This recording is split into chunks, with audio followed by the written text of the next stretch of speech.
Communicating with the All India Congress Committee, it is confirmed that the contents of the chat news of the Shanghai Express dated 25/9/2025 English edition are all baseless, unfounded, and are a clear publication of the fake news. The Manipur Pradesh Congress Committee has no any official approval or communication of such a fake news. So may I read out the 3 points in connection with today's press briefing. Number 1, thereafter the Shanghai Express must issue an unconditional public apology within the 24 hours.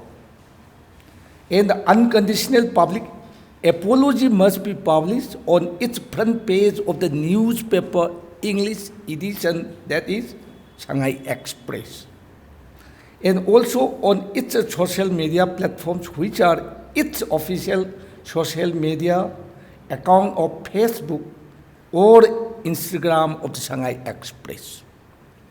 Second point is, within the 24 hours, the Shanghai Express must remove the completely baseless fake news which have communally divisive elements that can further create communal tension and law and order problem in the already turmoil state since 3rd of May 2023.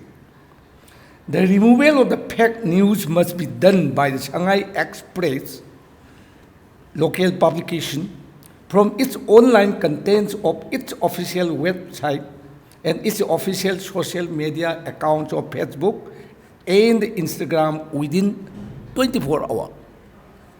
The third point is, if the Shanghai Express failed to execute the above mentioned 2 points of the stated communication within the 24 hours for the first item and within 24 hours for the second item, on time, then the Manipur Pradesh Congress Committee will initiate all the possible legal proceeding and action against the Shanghai Express and its owner and other relevant persons associated with the Shanghai Express.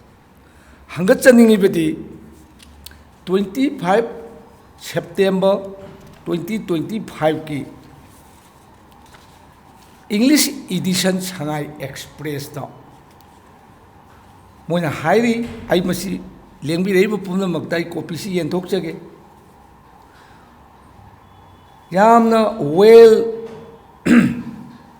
source Amadagi AICC Dagi Manipur Pradesh Congress Committee President replaced Tauragani Haiba Wapham Hairi. Masi Akui official AICC ga Manipur Pradesh Congress Committee ga Pau Hogdok Hogjin Toner Tunda Asiguba Wapham Amata Leite. Accordingly, we have our own constitution of the All India Congress Committee. Masigi Article 6 the SHYAMCHARAN at least once elected or executive body or office bearers are, tenure of their life is 5 years.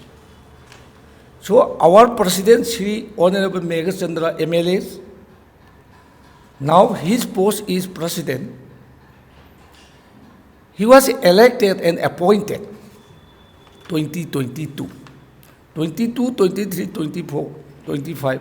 Haibina Chingba Aikuki Kanu Shangdana May Yam saying the Lejaba Port Amada unfounded or reliable source Hijalaga Aikuigi Marakta Yamna communal tone Oigadaba Aikuigi Marakta Yamna Pukning the Nungai Haloidaba unfounded news Mapong very unfortunate. Therefore, we consider as a legal department of the Manipur Pradesh Congress Committee, through the legal point, what we will do against such a unfounded and fake news published to the people of the state. AICC की reliable source amadagini haiba wafam simak. What is defined resource? Source haiba se hangbadi yade professional ethics da kanadagi phangbano haiba se hangbadi yade makhoina takthokpasu yade according to the law. Magi professional ethics law in leijai adubu that source akhoi di khangi hangdi hangoi karigino mana LANNA pau phongdoi bine haibase hayeng akhoi legal suit tawrap ka kanda adum thokcherakani. Be careful of publication of this Shanghai Express, published and producer, and especially that very Mr. Rajesh, editor of the publication. He is liable to be punished according to the law. This is warning. Anisubada Pau Ashigi Manung the Yawi, Kari Yawi, Kuki Tara, Humpugi Manunda, Yankai Manga, Lemori Batara Duga, Luina Tabak Wika, Yam the communal, Webeyaba Monga, Haujiki, Yam the turmoil position of the state of the Manipur, Asigumba, Asida Yamna, unreliable, unfounded, fake news of Putor Pibase, Mashi, Tawum talked about Amadi, Tauroi the Machat Amani, Hibase. Ngasi press ki briefing asida aikogi Manipur Pradesh Congress Committee ki legal department ki aiko sengdokpam thoi. This is a legal matter. Hence asigumba yamna mathong hukdaba pau amase kari ki sandok la ibno somaj amada rumor haisira natragana oidaba pachar ama tauba haibasi amongst the society. It is very unfortunate happen. It may be.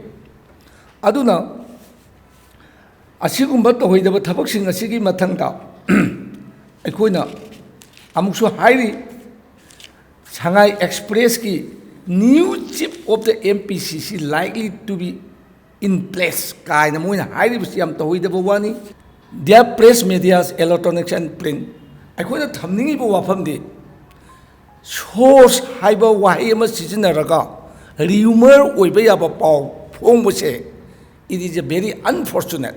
Number one, asiguma tobiganu haibasi media gi through the akhoi message am pijabadayo aduna maram oiraga akhoi Shanghai gi pot mayam se expose to pamba na chadewa Shanghai da sumai to na haibasi ju hayeng chala salakanda hena popularity tangibaki question nate. We are not such a fake news to biganu sandokpiganu haibagi main agenda neva aduna asida natana kanaguma chinaw kharana social media da nataga Instagram da akhoi honorable president ki photo yauraga Congress may replace MPCC chief ahead kainaga sandura iba sisu akhoi Instagram gumba social media gumba sidi akoina appeal to bunachana. We cannot stop to their publication. We should understand. We must. Maram singsil laibaduna akoina ngasi media print media amasung electronic media da akoina ngasi unaba phangbagi khudong chaba ma laujeri sidi rumors handokpiganu source haiba wahi ama pallaga karigumba phibam pharoidaba pau phongbiganu haibadu generally I mayam punamakta we are requesting to such a type of happen not repeated haibagi briefing do never could be se ada akhoi brother pressman na haibiri badu akhoi uba pau pibiu haibasidi very 100% chume. We are not against particularly mangonda case tawni haibagi akhoi sandokpa pau na chadewa